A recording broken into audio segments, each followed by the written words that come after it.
बिस्मिल्लाहिर्रहमानिर्रहीम अस्सलाम वालेकुम। हेडक्वार्टर्स 360 के साथ मैं हूं उमर इनाम और मेरे साथ मौजूद हैं अब्दुल गफ्फार एडवोकेट साहब। एनालिस्ट हैं, सीनियर कानूनदान हैं, कानून को समझते हैं, प्रैक्टिसिंग लॉयर हैं और व्लॉगर हैं। यूट्यूब पर अपने व्लॉग्स भी करते हैं। इनसे बात करेंगे कि जो इस्लामाबाद हाई कोर्ट को और हाई कोर्ट के मोअज़्ज़ज़ जज जज को मुतनाज़ा बनाने की कोशिश की गई है, उसके हवाले से बात करेंगे। बहुत शुक्रिया अब्दुल गफ्फार एडवोकेट साहब। वेलकम भी।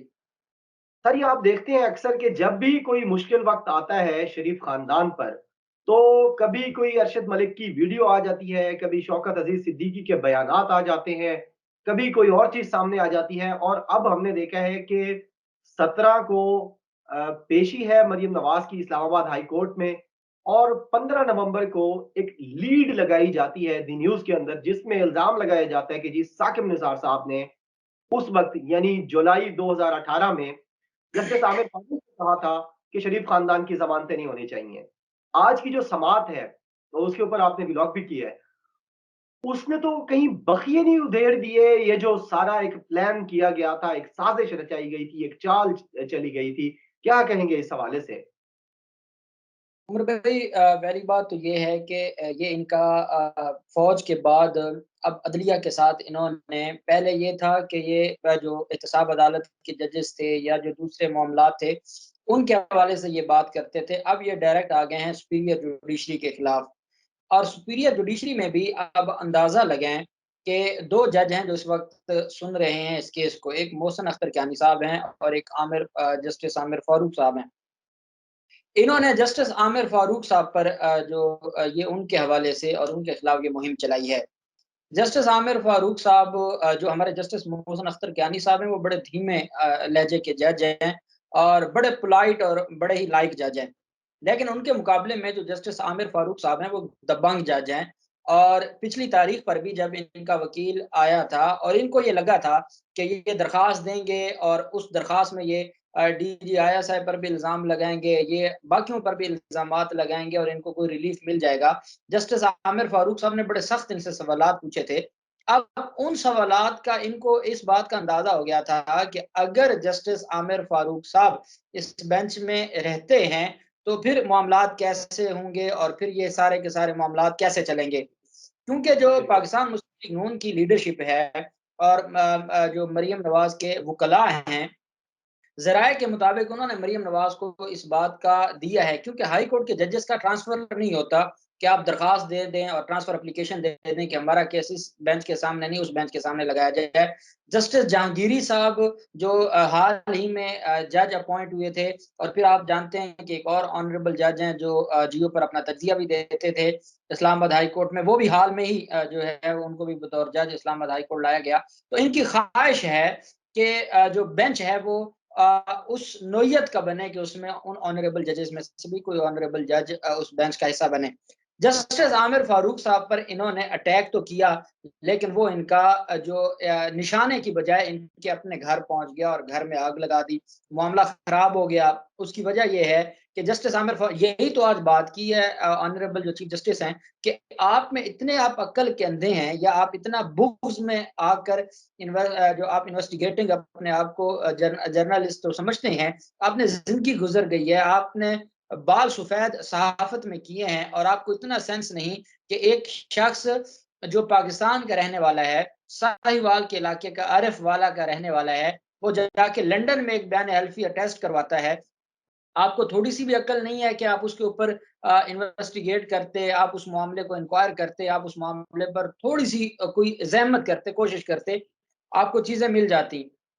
इतना बड़ा ब्लंडर कैसे हो सकता है कि आप जिस जज के बारे में बात कर रहे हैं, वो जज उस वक़्त पाकिस्तान में मौजूद नहीं है, वो जज उस वक़्त उस बेंच का हिस्सा नहीं है।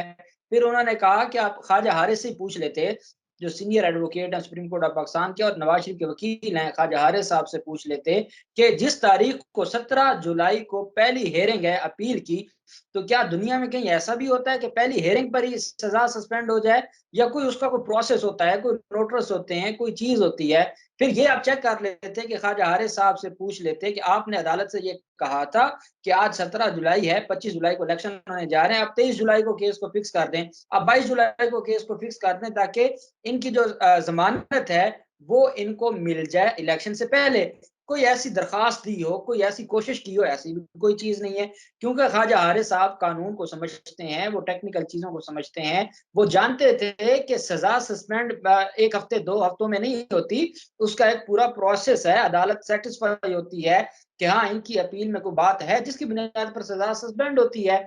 तो उन्होंने कहा कि आप, अगर आप ख्वाजा हारिस साहब से नहीं पूछना चाहते थे, आप रजिस्ट्रार हाई कोर्ट के पास आ जाते, उनसे पूछ लेते कि उन जब इनकी पहली, क्योंकि इलेक्शन से पहले एक ही हेयरिंग है और वो 17 जुलाई को है, 6-7 जुलाई को तो इनको सजा होती है, 13 जुलाई को ये वापस आते हैं, 16 जुलाई को ये अपील पर साइन करते हैं, 17 जुलाई को अपील पर समाप्त होती है फर्स्ट जो अपील है, तो ये उस वक्त अदालत से पूछ लेते, बेंच का पता कर लेते।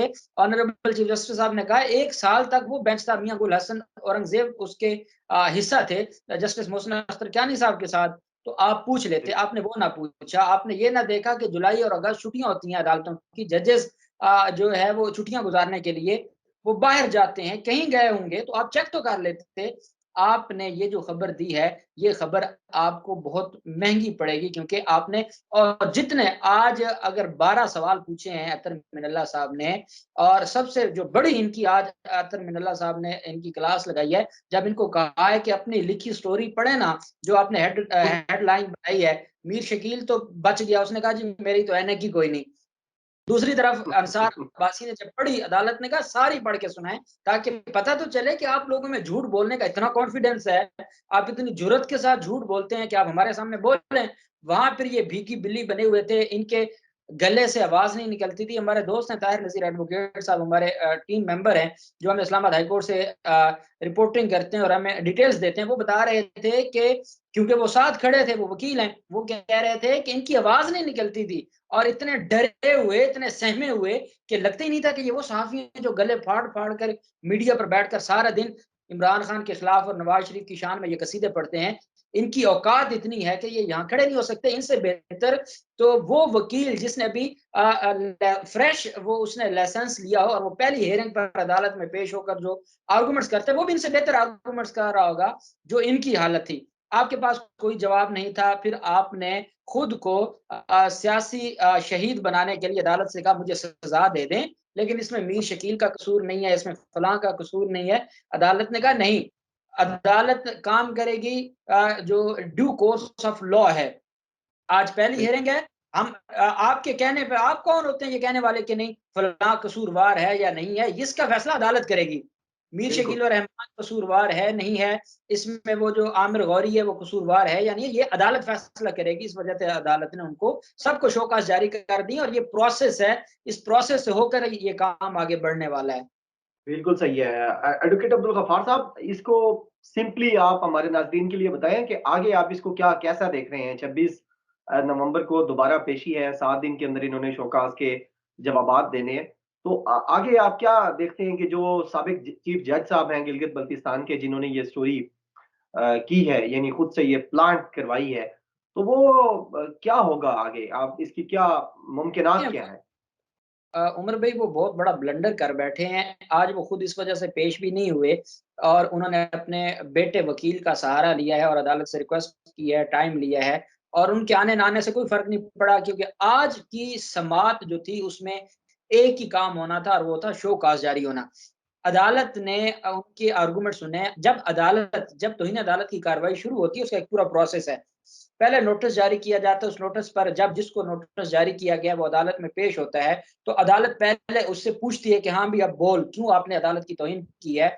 अगर तो वो अदालत को सैटिस्फाई करे, अगर अदालत के सामने वो अपनी बात सही साबित करने में कामयाब हो जाए तो अदालत फिर वाइंड अप कर देती है उस केस को। अगर अदालत समझे कि ये सैटिस्फाई नहीं कर सका और इसके पास कोई बात नहीं है अदालत को सैटिस्फाई करने वाली, तब पहला प्रोसेस होता है शो कॉज़ जारी करना। डायरेक्ट अदालतें तौहीन अदालत में नहीं सजा देती, बल्कि प्रोसेस अडॉप्ट करती हैं। तौहीन अदालत में पहला काम होता है नोटिस के बाद, पार्टियों को सुनने के बाद शो काज जारी करना। अब शो काज में और आम नोटिस में बड़ा फर्क होता है। शो काज एक लीगल डॉक्यूमेंट है जिसका आपको जवाब देना ही देना है। आपको याद है कि काजी फैज़ साहब को जो शो काज जारी किया गया था, तो जब उनके रेफरेंस फाइल हुआ था तो शो काज का वो जवाब दे बैठे थे, जिसकी वजह से ये सवाल उठा था कि जब एक प्रोसीडिंग शुरू हो जाए, क्योंकि शो काज के साथ ही प्रोसीडिंग शुरू हो जाती है, तो इस वजह से अब ये मामला पिटीशन में नहीं आ सकता। शोकाज इनको जारी हो गई। अब होना ये है कि अगर तो चीफ जस्टिस अतर मिनल्ला साहब का मैंने जो पिछला एक वाकया देखा है, जब वुकला के साथ उनका और वुकला ने तोड़ फोड़ की उनके दफ्तर में और जो वहां पर मामलात हुए, उसमें कभी ऐसा नहीं हुआ कि अदालतों ने इतना बड़ा जो है इस मामले पर स्टैंड लिया हो वुकला के खिलाफ, स्पेशली वुकला के खिलाफ जो अतर मिनल्ला साहब ने लिया। मुझे ये लगता जी। है कि अगर वही स्कीम और वही स्टैंड अतर मिनल्ला साहब लेते हैं तो इन सबको होगी सजा। और ये हमेशा हमेशा के लिए इनकी जुबानें बंद हो जाएंगी। इनको आइडिया नहीं है कि कॉन्स्टिट्यूशन ऑफ पाकिस्तान ने हाई कोर्ट को कितनी पावर्स दी हैं। दूसरी बात ये है कि अगर इनको ये मेरिट पे तो बचने वाले नहीं है। मेरिट पे तो आज समझें कि इनके खिलाफ केस साबित हो गया। इनके पास देखिए ना, ये चीजें कानून कहता है कि इंसान झूठ बोल सकता है, डॉक्यूमेंट्स झूठ नहीं बोलते।